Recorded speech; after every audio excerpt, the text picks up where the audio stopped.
Hello दोस्तों।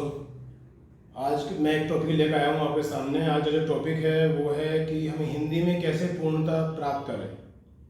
How to get perfection in Hindi language. जैसे कि आप जानते हैं कि हमारी जो राष्ट्रभाषा है, मातृभाषा है, मुख्य रूप से जो है हिंदी है। तो इसके बारे में मैं आपसे कुछ बात करना चाहता हूँ कि हिंदी में हम किस तरह से बहुत ज़्यादा विकास कर सकते हैं, या एक पूर्णता को प्राप्त कर सकते हैं, या एक आत्मविश्वास से परिपूर्ण भाषा का प्रयोग कर सकते हैं।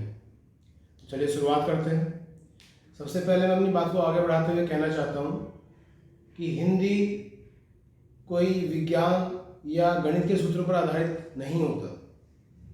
मेरे कहने का तात्पर्य ये है कि हिंदी एक भाषा है, ना कि कोई तार्किक विषय। सबसे पहले तो ये तार्किक विषय का मतलब कि कोई इक्वेशन, कोई समीकरण, कोई फार्मूला, कोई सूत्र, ऐसा कुछ नहीं होता कि हम उसे याद कर लें और जब जब वो क्वेश्चन आए तो हम उस सूत्र को या उस फॉर्मूले को अप्लाई कर दें और हम उसका सॉल्यूशन यानी कि आंसर निकाल लें। ऐसा कुछ संभव नहीं होता, क्योंकि हिंदी एक भाषा है।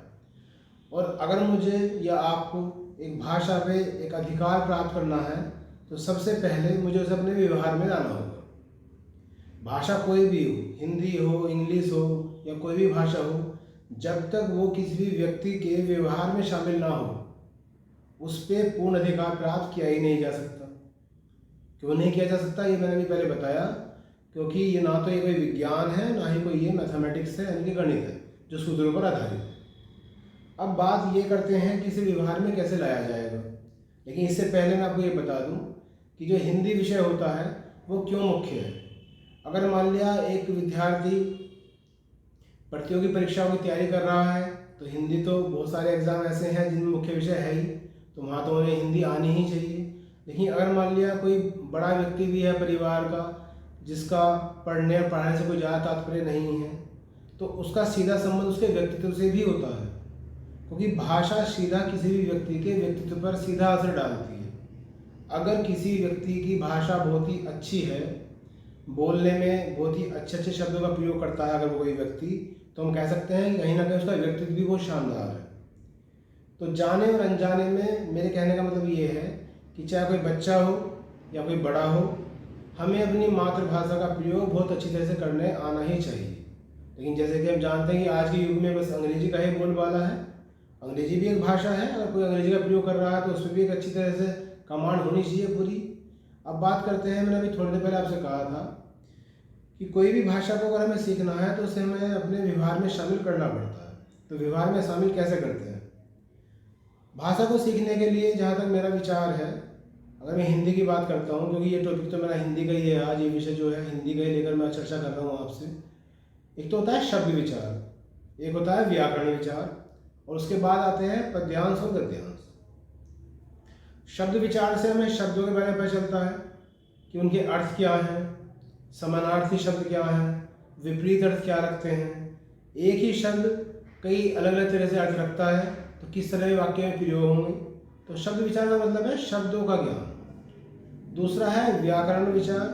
व्याकरण हमें यह बताती है कि शब्दों का तो हमने प्रयोग कर लिया, शब्दों को तो हमने याद कर लिया, लेकिन अब हम उसे वाक्यों में किस तरह से प्रयोग में लाएंगे। तो ये है हमारा व्याकरण विचार। अब व्यवहार में कैसे लाया जाता है? अगर मान लें मेरे पास शब्द विचार भी हैं और मेरे पास व्याकरण विचार भी हैं, तो मैंने भी एक लाइन आपसे पहले बोली थी कि अगर मान लिया मुझे हिंदी सीखनी है या मुझे अच्छी हिंदी सीखनी है तो मुझे हिंदी को अपने व्यवहार में शामिल करना होगा। तो व्यवहार में शामिल कैसे किया जाता है? मैंने अभी एक शब्द बोला था व्यक्तित्व, कि किसी भी व्यक्ति के व्यक्तित्व पर भाषा सीधा प्रभाव डालती है। तो अगर मैं इस शब्द को ही आपको समझाऊँ, मैं शब्द को केवल पढ़ के नहीं निकलने वाला, मैं इसे अपने व्यवहार में लेके आने वाला हूँ।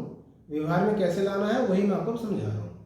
तो जब मैं व्यक्तित्व का संधि विच्छेद करता हूँ तो दो शब्दों से मिलकर बना है व्यक्ति प्लस त्व। अब मुझे यहाँ देखना होगा कि जो व्यक्ति है वो तो शब्द है, तो जो शब्द विचार था ये जो हिस्सा है ये तो यहाँ काम करेगा, लेकिन जो त्व है वो क्या है? वो प्रत्यय है, जो शब्दों के बाद में लगते हैं और उनका अर्थ बदल देते हैं, तो वो क्या होते हैं? प्रत्यय कहलाते हैं। तो ये क्या है? व्याकरण विचार। अगर मेरे पास शब्द विचार भी है और व्याकरण विचार भी है तो मैं किसी भी भाषा को या हिंदी भाषा को अपने व्यवहार में अच्छी तरह से शामिल कर पाऊंगा। अब व्यक्तित्व की बात करते हैं हम, तो व्यक्ति क्या है? एक संज्ञा है। ठीक, संज्ञा आप सभी समझते हैं। किसी व्यक्ति, वस्तु या स्थान के नाम को संज्ञा कहते हैं। संज्ञा जो है 5 प्रकार की होती है: व्यक्तिवाचक संज्ञा, जातिवाचक संज्ञा, समूहवाचक संज्ञा, द्रव्यवाचक संज्ञा और भाववाचक संज्ञा। ये सब हम पढ़ चुके हैं, लेकिन मैं बात कर रहा हूँ व्यवहार में लाने के लिए। तो व्यक्ति क्या है? संज्ञा है। और त्वय क्या है? एक प्रत्यय है। प्रत्यय भी हम समझ गए। अब व्याकरण विचार क्या कहेगा? व्याकरण विचार ये कहेगा कि जब किसी संज्ञा में कोई प्रत्यय जुड़ता है तो व्याकरण का क्या प्रभाव पड़ता है।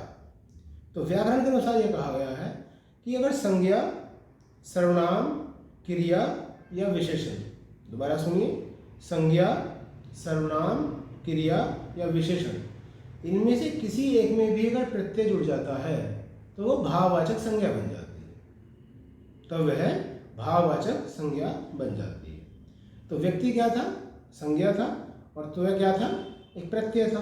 तो जो व्यक्तित्व बना, ये क्या बना? भाववाचक संज्ञा बना। जैसे आपको समझाने के लिए अगर मैं अन्य उदाहरण लेता हूँ, तो जैसे एक शब्द सुना होगा आपने, ममत्व। तो ममत्व का जब मैं संधि विच्छेद करूँगा, मम प्लस त्वय, तो मम है सर्वनाम, त्वय फिर प्रत्यय है, और एक नया शब्द बन गया ममत्व, जिसे हम ममता भी कह देते हैं।